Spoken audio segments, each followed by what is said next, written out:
बीमा कंपनी से जुड़े अधिकारी एवं कर्मचारियों के हित व अधिकारों के लिए संघर्षरत बीमा संघम एम्प्लॉयज वेलफेयर एसोसिएशन विगत 13 सालों से अनुसूचित जाति जनजाति वर्ग के अपने सदस्यों के हित व अधिकारों के लिए संघर्षरत है।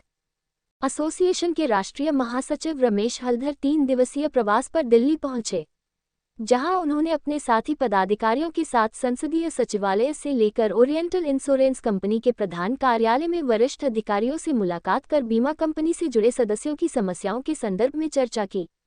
इस दौरान अधिकारियों के समक्ष श्री हल्दर ने विभिन्न प्रकरणों से न केवल अवगत कराया बल्कि उनके त्वरित निराकरण की पहल भी की।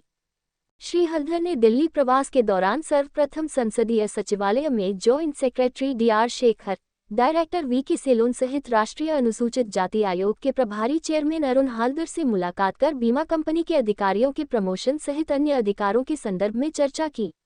दिल्ली प्रवास के दूसरे दिन ओरिएंटल इंश्योरेंस कंपनी के प्रधान कार्यालय में श्री हल्दर ने एसोसिएशन के पदाधिकारियों के साथ बैठक कर आगामी रणनीति पर विचार मंथन किया तथा कंपनी के अध्यक्ष सह प्रबंध निदेशक RR सिंह, महाप्रबंधक कार्मिक अरविंद सक्सेना, मुख्य संपर्क अधिकारी SC सेल अजय भारती, संपर्क अधिकारी कमल उजैनवाल तथा मुख्य सतर्कता अधिकारी अशोक गुप्ता से भी सौजन्य भेंट की।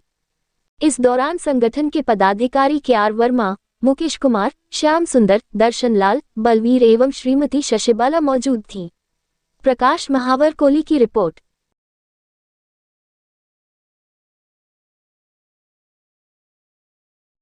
बोले मेरा नुकसान सर आपका नहीं, आपको मिनट्स बन जाएंगे, मिनट्स का आप सारा ले लेना तो आप उसको बाहर कर सकते हो। बोले हाँ।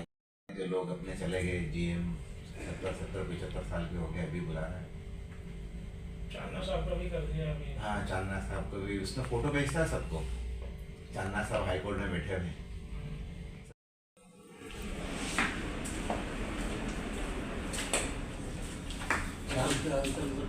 बढ़िया सर, एकदम बढ़िया।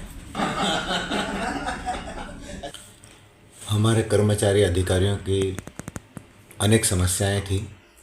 उन समस्याओं के निराकरण के लिए सर्वप्रथम हमने प्रबंधन से चर्चाएं की। कई समस्याओं का निदान भी हुआ। कुछ समस्याएं ऐसी थी जिन पर हमारे विचार आपस में टकरा रहे थे। उन समस्याओं को राष्ट्रीय अनुसूचित जाति आयोग भारत सरकार के पास हमने दी है और राष्ट्रीय अनुसूचित जाति आयोग के हमारे जो अध्यक्ष हैं श्री अरुण हल्दर जी ने हमें आश्वस्त किया है कि मैं जल्द से जल्द यहाँ पर उन्हें संबंध इशू करके यहाँ बुलाकर उनसे चर्चा करूँगा और आपकी समस्या का निराकरण किया जाएगा। इसी प्रकार पॉलिसी मैटर पर हमारी बहुत सारी समस्याएं थी। विभिन्न पॉलिसियाँ समय समय पर चेंज कर दी जा रही है, जिससे हमारे अनुसूचित जाति जनजाति के कर्मचारी अधिकारियों के साथ भेदभाव हो रहा है और वो प्रमोशन में बहुत पीछे जाते जा रहे हैं।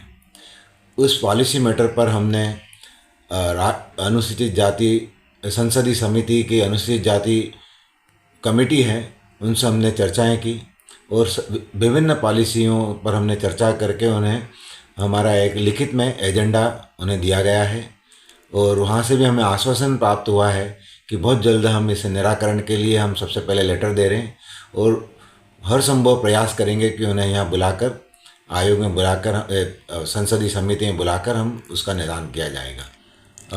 यहाँ हमारे जो पदाधिकारी सुचारू रूप से कार्य कर रहे हैं और सभी कर्मचारी अधिकारियों के साथ संपर्क में हैं। उनमें और जोश और लगन पैदा करने के लिए आज उनसे चर्चा की और संगठन को आगे बढ़ाने के लिए उन्हें उचित दिशा निर्देश दिए गए हैं और अन्य जो कमिटियां हैं ये हैं हमारे संगठन, उनके पदाधिकारी भी हमसे संपर्क में हैं और वो भी बहुत जल्द हमारे संगठन के साथ जुड़ने की इच्छा व्यक्त की है। उनसे चर्चा करके उन्हें उचित सम्मान के साथ हम हमारे संगठन में स्थान देंगे। और बहुत सारे संगठन इस ओर कार्यरत हैं, पर मैंने ऐसा देखा है, मेरा जो कार्य क्षेत्र रहा है वो विनोबा जी का भूदान मंडल ग्रामदान मंडल में मैंने काम किया है। तो कई जो लोग हैं अभी जो साथी लोग काम कर रहे हैं अलग अलग विभिन्न संगठनों में, वो लोगों को गुमराह कर रहे हैं। उनके पास कोई उचित मार्गदर्शन नहीं है, न ही कुछ उचित प्लेटफॉर्म है। वो लोगों के उस गुमराह करके उन्हें अपनी बातों में लेकर उनके समस्याओं के निदान करने के बजाय उससे पेंडिंग रख रहे हैं, और बाद में जब ये रिटायर्ड होते हैं तो इनको चार्जशीट जो रहती है वो लंगरान रहती है, और बाद में उन्हें सब बहुत नुकसान होता है। हम इस और लोगों को समझा रहे हैं कि हमारे यदि किसी साथी को चार्जशीट मिली है तो उसे अध्ययन करके लड़ा जाए और उसका निराकरण किया जाए। आपका परिचय? मैं रमेश हल्दर, जनरल सेक्रेटरी बीमा संघ employees welfare association, code number 59।